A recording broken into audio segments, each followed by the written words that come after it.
You are watching the job scam report. And I have to say that very carefully because I can say scan very easy. And I don't want to confuse shows or agendas, but this is the job scam report where we talk about job scams, employment scams, and everything that's related. Today I'm always Mark Anthony Dyson, your host of the Job Scam Report, which is only on Substack right now. Eventually, I do have plans to put this on the global directories, eventually on a few of them. But right now, it's just on Substack. You can go to my profile and find the Substack that I'm on and then connect with me. And I hope that you will join me. Let me know who's in the audience for this few minutes. I will try to open it up for questions if we don't get too out of a discussion. And I want to introduce my guest, Carrie Tomlinson. She's an Emmy Award news reporter focusing on cyber. That is her day job. And also, what she spends in her spare time is talking to groups about cyber attacks and the different ways that cyber attacks could affect your life, particularly what we're talking about today, deepfake videos, and get a onset look on how it may affect the employment scam. But I'm going to use Carrie to give us a framework of how these deepfake videos work. But I want to say hi to her first. How are you?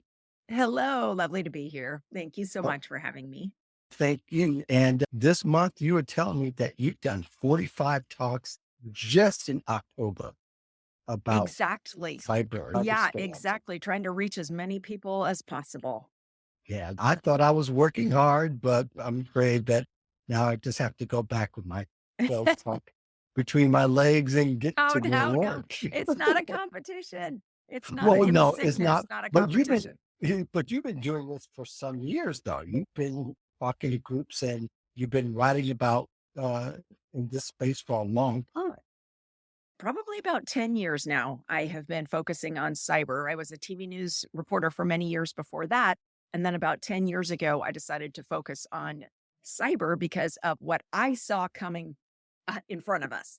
I saw strange things coming our way. And I said, now is the time to switch from regular news and just focus on cyber. And I've been reading and watching some of your videos, and I have a long way in as far as the passion is concerned, where you really live it out is what I guess you are now my avatar of the energy I want to bring to this. Again, for those of you who are watching, feel free to say hi and put some questions in. I might be able to get to a few of them. I don't have a really stringent agenda because some of this is going to be freestyle in the sense that I'm going to ask the general question. Harry's going to give a response based on her expertise and her knowledge. She's been looking at this for 10 years. So it's not many people can actually say that. I definitely can't say. But I think what caught my eye, Carrie, is how I saw a couple of years ago as I was writing for an outlet, and I still do write for the same outlet. I wrote a couple about job phishing and how it started there really about how there are scammers who are becoming fake employees. First, it was that they were creating fake jobs and they had people come to these jobs and apply to them, get the job and find out there really wasn't a job. And they end up getting personal information. Then became really real when these people start to set up these fake profiles on LinkedIn and Twitter and Facebook and these fake places where people thought, wow, this looks really real when it really wasn't all that real. Now we get to the part here where now people can leverage the technology that we all have available to use what they call deep fake videos to lure more people to scam and to swindle more people out of money. But probably the biggest arbitrage really is personal information. So they can be imposters of their victims. So how would you describe deepfake video and what they give people an idea of what they look like? Right. So I do a lot of stories on these things, and I spent time on social media looking at social media profiles created by scammers. And Mhm. sometimes they advertise what they do. They want to show off and say, look how I am scamming people. And they will show video and audio of how they are using deep fakes to get to Mhm. people. So, for example, one thing that's very popular now in romance scams, and I think we will definitely see it transitioning into job scams, is the use of apps so they can have a live video call with you using a stolen picture of someone else or Mhm. potentially stolen video. But right now, what I see them doing a lot of is stealing a picture, using an app to make the mouth move like their mouth is moving in the Mhm. audio of the call and having a live call with the victim. It is very successful for many reasons. One, sometimes video calls aren't that great quality.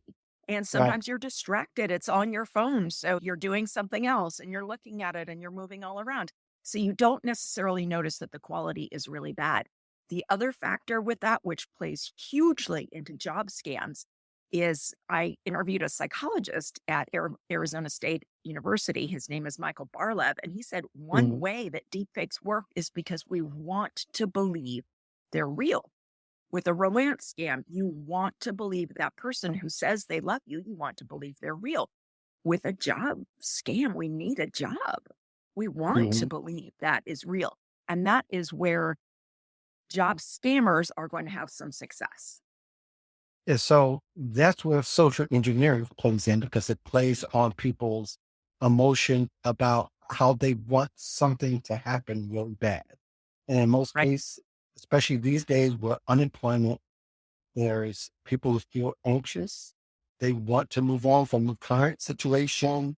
They feel the anxiousness and they want, so they're trying to maybe in somewhat their way, they may think that they're manifesting and well, indeed that they are acting on their emotions or how they feel because after they feel like somebody wants them, there's this sigh of release. Of, oh, I can feel good about myself and they let go of all these things, but then they open themselves up to whatever that person says next. Exactly. And I also think there's external pressure, say from family or from other people saying, you can't turn down any job. You can't turn Yes. down a job. So you're Yes. presented with a situation that maybe you don't feel great about it, but you've got parents and spouses and people telling you, why are you turning down that job? You need a job. You should take that job. So a lot of different Yes. pressures coming into play. Yes. And I can understand that because everybody's been through it or has had something, somebody said something about it is that automatically because you're out of a job, you're desperate and you're anxious. And I can understand it. It doesn't have to be that way. And Lord knows I've over the years have written articles, talked about it and everywhere I possibly can that don't come from a place of desperation. I don't know if Pink Floyd, the rock group, they have a song called Time. And in the song, one of the lines goes, hanging in desperation is the British way. I say, don't hang in desperation because it makes you the most vulnerable. And that's where ultimately, that's where people judgment gets skewed. Oh, 100%. And attackers know that. And that's why I think they're going to bring deepfakes into job scams as well, because they know they often use deepfakes that are not great quality. Right. Sometimes they're lame looking, really, if you look at them, but they know the psychology and the emotion.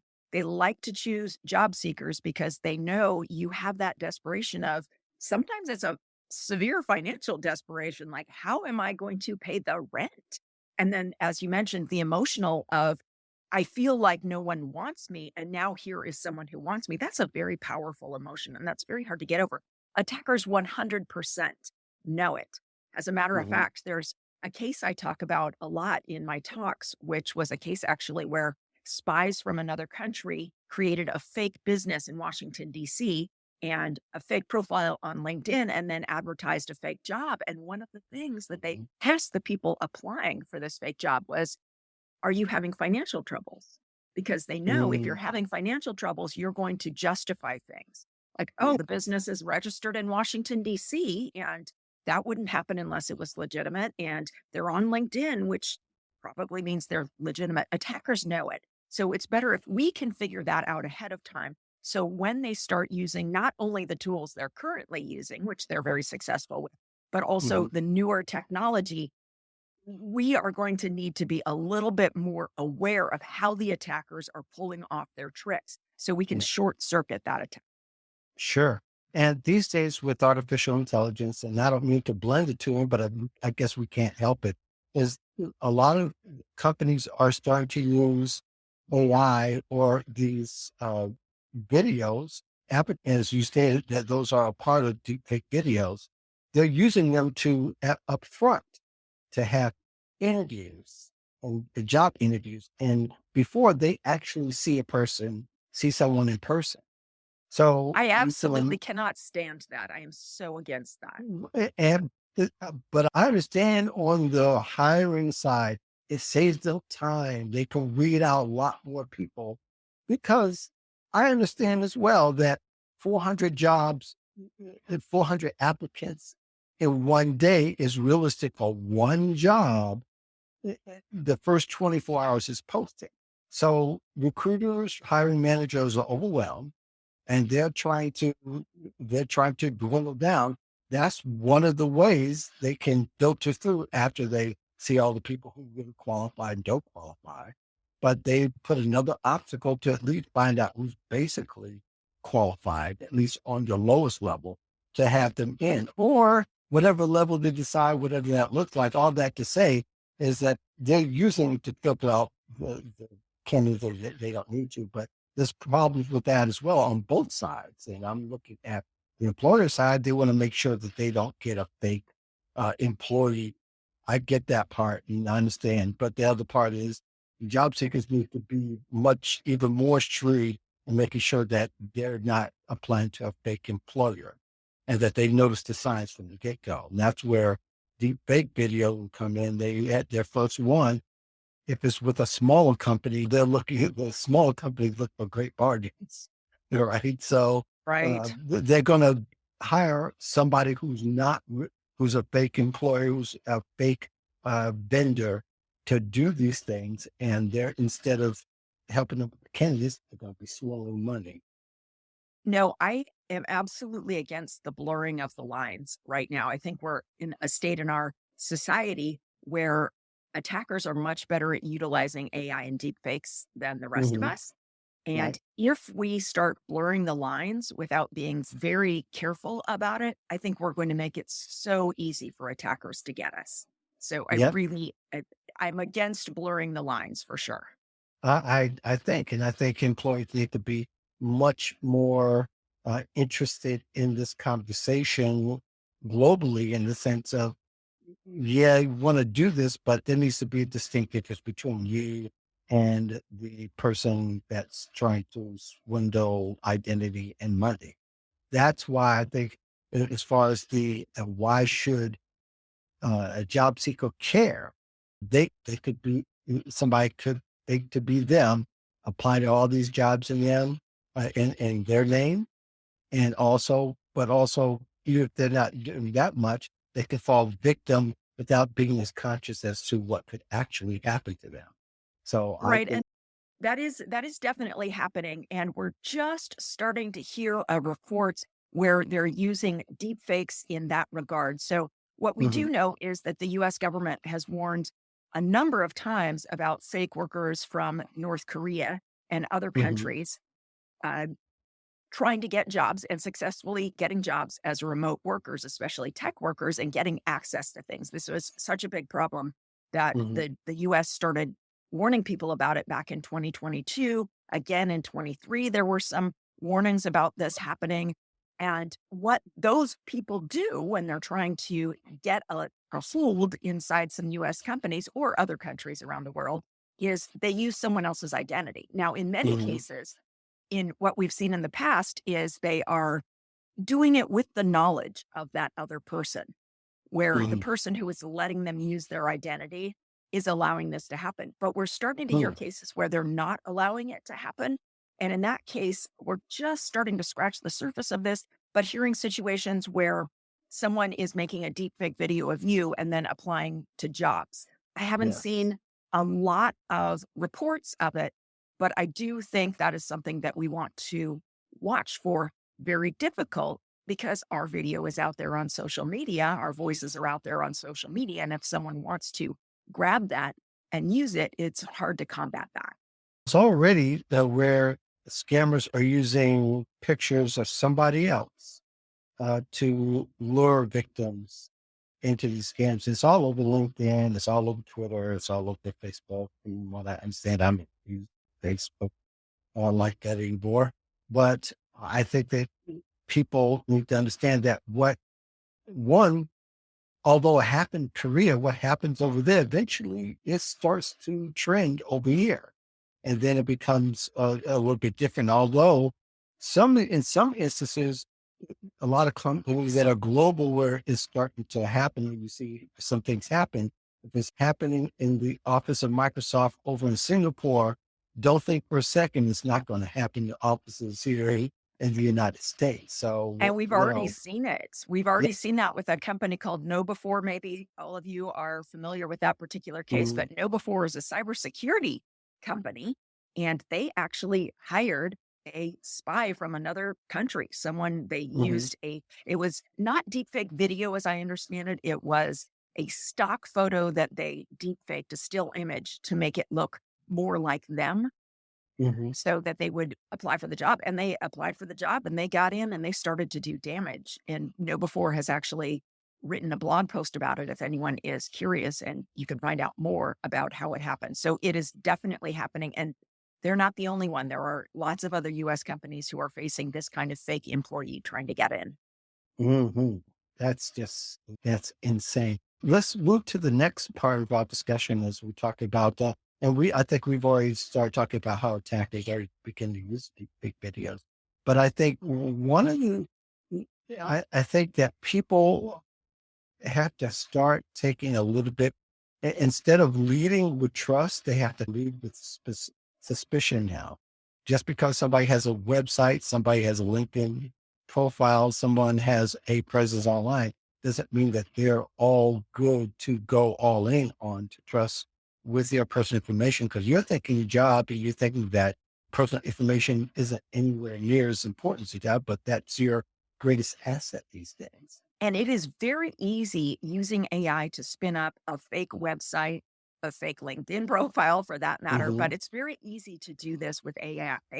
AI makes our lives more efficient, but it also makes the attackers' lives and work more efficient. So just Hmm. because you see a site that looks good, and just because you see pictures of people on a site, and just because you see videos of people on a site, doesn't mean it's real. Not only can they use AI and deepfakes, they can simply hire actors who will do this, Yes. because with some of Hmm. the gig sites, there are plenty of people who are willing to record a fake testimonial video for you for money. And some people know they're doing it, that it's being used for deceptive purposes. Some people are not aware, but those are the kinds of things that they will populate their sites with. They also like to copycat LinkedIn profiles of real people who work at real companies so that you Yes. look and you say, oh, Mark Anthony Dyson, he's okay, he's a real person. I see the LinkedIn profile. That must be who I'm communicating with, even though in reality, they're just borrowing someone's name. So Yeah. unfortunately, the poor job seeker has to work harder, even harder to overcome these hurdles. Yeah. And for them to check all the information before they start to engage somebody who says that they have a possible opportunity. In fact, I'm to the point now where I would advise a lot of people, probably most, if not all, that if you find one anomaly in your research and looking for pictures or seeing something wrong with a video, even if it's on YouTube or even if it's on something that was made to look really polished and official, if there's something that's not right with the information, to disengage and abort the mission, so to speak, because the chances are that they're probably a scam. But that's not to say that there are employers that have scammy behavior that act like a scam, but they're real employers. And going back to our blurred line part of the conversation, that actually happens too. And it's in the best interest of employers to set themselves apart even more, not just more than this, much more than a marketing scheme. And I can't disagree with you that once there is a red flag that has come out, it's just a really good idea to not proceed or proceed with extreme caution. So I spend a lot of time reading about scams on Reddit. I find it Hmm. to be very helpful because you hear other people's experiences, a raw version of their experiences. And what Right. you'll see is a lot of people justify. A lot of people justify. They say, I looked at the LinkedIn profile and it looked strange, but I really need the job. I really need the money. So I'm going to move forward. Another Hmm. one that you see a lot is it was the perfect job for me. So even though there was a red flag, here was this perfect job at a perfect salary. And Yeah. I think I've seen you mention this before as well, that the reason it's a perfect job is because it doesn't exist and they're creating this. So then you have this desire. This is perfect for me, not understanding that they're using social engineering to create something that they want you to believe is the perfect job, even though it's just all thin air. Yeah. And I think you mentioned in the beginning, we all build this illusion of what the ideal situation is, somebody that presents something close to that. It then becomes almost an idea that you've got to have it or that you'll see it, what happens. And I'm going, oh, that's a long black hole to go down. And it's risky at this particular point because people lost life savings and lost hundreds of thousands, even millions of dollars, because they're tracing after this illusion that it's something that just never existed because they only want it to exist. And there are 3 things that I wanted to talk about as 3 major scams that I am seeing, which hopefully Okay. will illustrate why just checking and just being curious and going down that path, why they can Hmm. be problematic because the attackers want you to go down that path. And this is even Right. before they use deepfakes. And then I can talk a little bit later about how I think they will fold deepfakes into this. But there are Hmm. 3 major things that I'm seeing these fake job scammers doing. One of them that we've talked about is they want your personal information that they can Yes. use for things, but that can also include your bank account number and things like that. They like to ask, oh, I need to make sure that we can do direct deposit for your bank. Can you give me the information on what kind of bank you use? And that can Hmm. also segue into bank account information. So personal information is very, very valuable. The other thing they want to do, which I'm sure we've all heard of a lot, is where they want you to prepay for something. So you may need to pay to get some equipment, say, for your job, and you pay the money. And of course, there is no job and there is no equipment. Another part of that is where they send you a fake check in order to cover the kind of equipment they say you're going to need. You take it to your bank and you deposit it, and then you withdraw the money to purchase the items. They try to get you to do it quickly. They try to set an urgent feeling to this so that you'll do it quickly. And what will happen is that your bank will accept the check. And Hmm. even though they later find out it's going to be fake. So then they say, I'm sorry, you must pay back the money. And you say, well, Right. it wasn't me. I'm a victim. And they say, I'm sorry, you spent the money. You shouldn't have spent the money. So that's happening. And then the third thing, or maybe the fourth thing, depending on how we're looking at all of this, is Hmm. downloading malware onto your system. They like to download Yes. malware onto your system, and they often have you like you'll ask what is the salary or some other relevant information, and they will send you an attachment or a link that you click on that Hmm. will download the malware that can do all kinds of things. They love to do what they call info stealing malware or what researchers call info stealing malware. And that's Yeah. generally where it looks for things like passwords to things like your bank account so they can transfer money out of your account. It can also log your keystrokes so it can watch your passwords. Sometimes it can actually get a screen, a live stream of the screen of your device so it can see what you're Hmm. doing.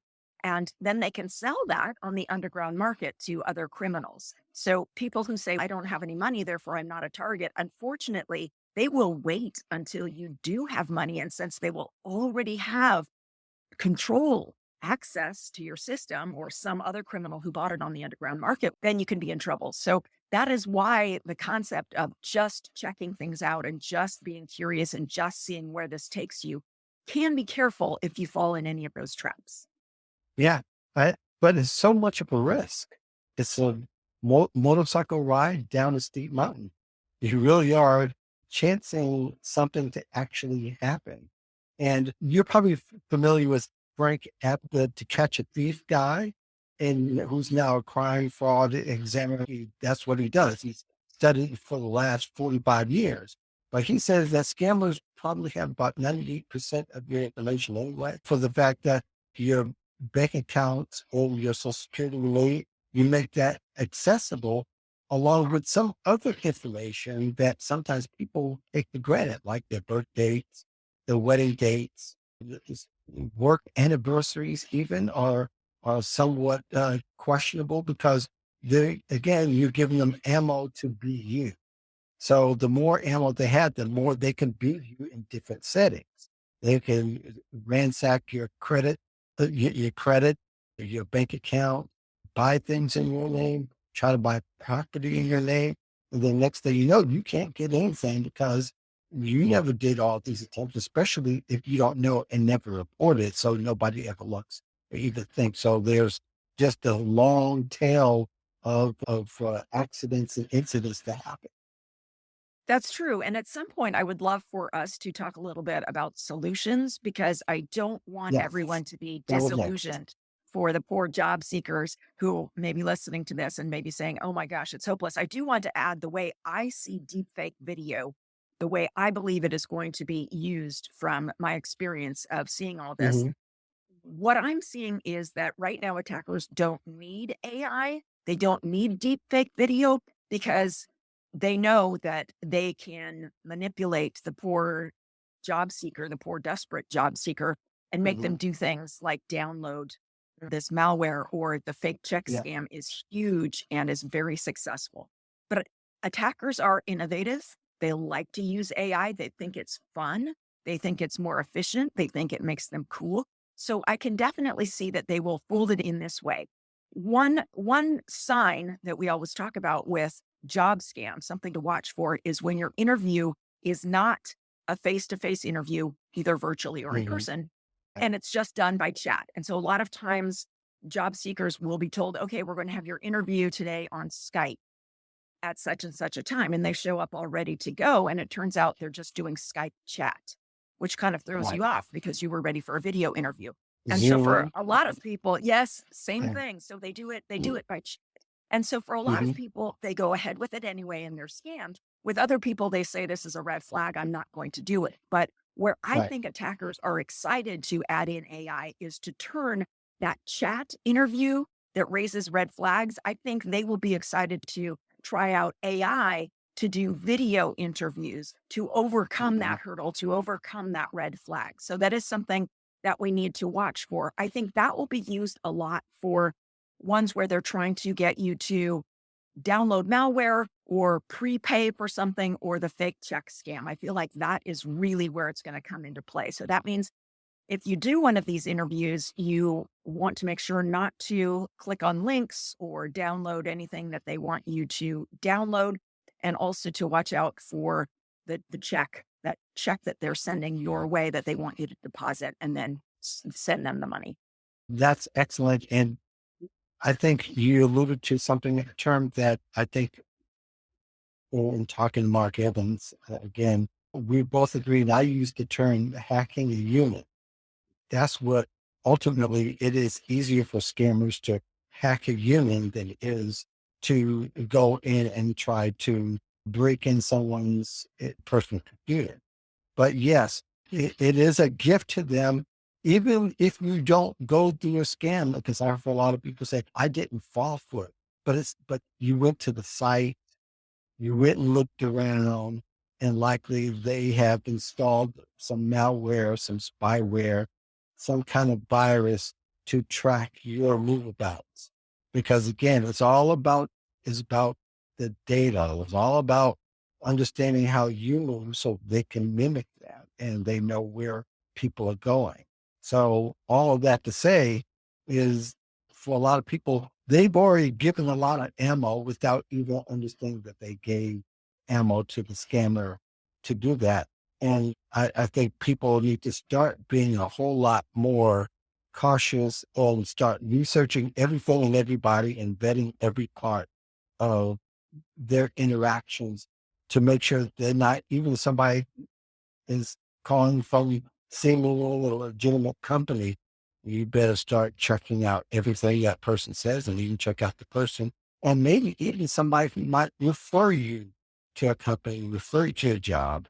Make sure that they're not, that make sure they're real and they're above board and that they don't look suspicious. I do think it's a good idea to verify everything. And I am certainly hoping that companies are open to this concept that job seekers are going to need to verify things because of so many scams out there.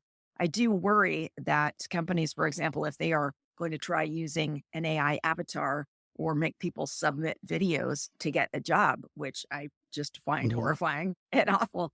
I am hoping that companies are going to think about what the job seekers need as well as what they need. Not always, doesn't always happen with companies. They're often quite focused on their bottom line.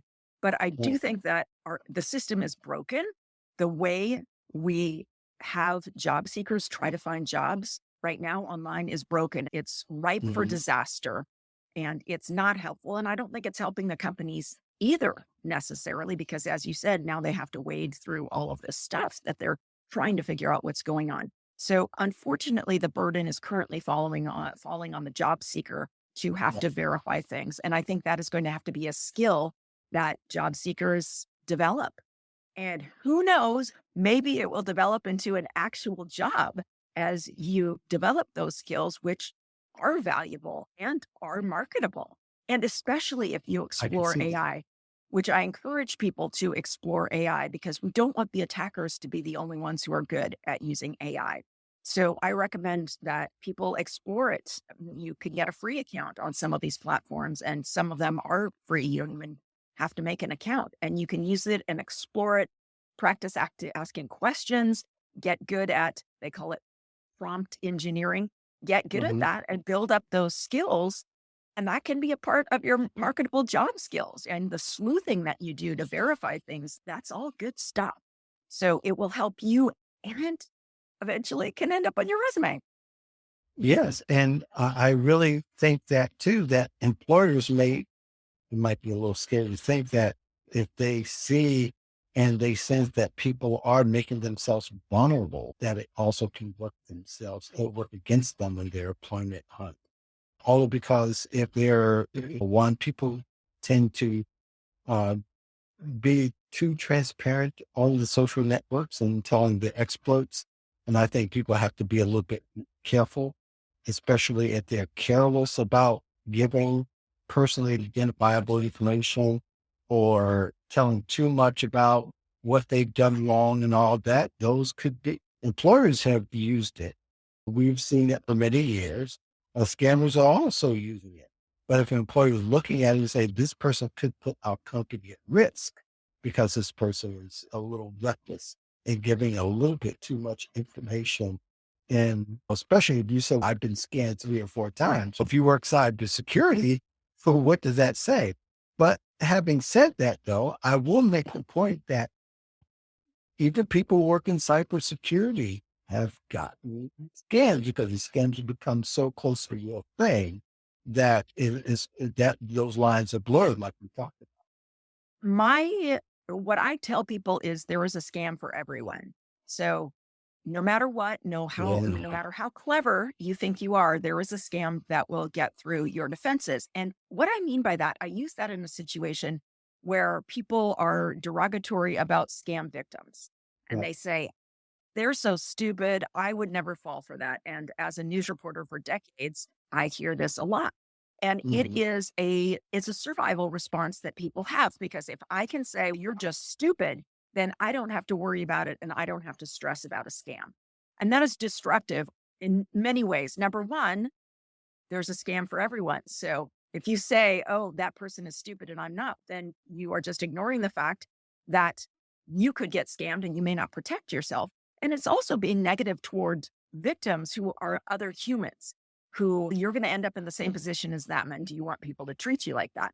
So there is a scam for everyone. So no matter how much checking you do, there will still always be the chance that someone could attack you successfully. So what I think we can do is we can reduce the chances. That's what we need to try to do is reduce the Yes. chances of getting Minimize. scammed. Work toward that And Mhm. that will take you a long way. One Yeah. reason is that attackers will go to the people who aren't verifying. Maybe you're verifying and you're taking the time. An attacker is going to go, wow, okay, they're using multi factor authentication, for example, on their accounts, that extra Mhm. login code that you get. They're using that. I'm going to try someone else who's not using that, Yeah. or things to that effect. So the more steps you take, the more energy you put into protecting yourself, the more likely you will not be a victim of a scam. Yeah, I think about if you have a house that has bars on the windows versus the ones that don't have the bars against the windows, a burglar is going to go for the low hanging fruit. They're going to want to go without the obstruction and the extra steps going through bars. They're going to try to go to the ones that they can reach but don't have the bars on the window. So I think in that kind of way, people need to think that again these crimes are you need to report those crimes because you would if somebody attempted to break in your house, you're going to report it. If somebody is attempting to hack you and to hack your personal information, you should want to report it. Are you finding that reporting it is that going well on a larger scale, or is the government places where people report or they're supposed to report cybercrimes, are they responded successfully or is it something that's still in motion and improving? Or is it not? Yeah, that's a great question. So the places in general where you report cybercrime, just so people know, are the Federal Trade Commission. And you can look up how to file a complaint with the FTC or Federal Trade Commission and Mhm. look on at where you can do that. And the other one is IC3, Okay, that the comes. letter I, the letter C, and the number 3.gov. And that Mhm. is the FBI. And those are the places that take complaints. My understanding, last I checked, is they get something like 6 million complaints a year. So Mhm. it would be physically impossible to actually respond to all of those complaints. So that's the hard part is you need to file that complaint and let people know because they aggregate and they prioritize and they do go after people and they do successfully. They are able to be successful in some of these investigations. The hard part is that people feel like they're not getting any response or, well, an FBI agent never called me. How can they with 6 million complaints? How could you possibly? You can't do that. Right. We as humans desire to get some sort of response about something that we've reported, and chances are we're not going to get that response. But I urge people to report and I urge people to tell Mhm.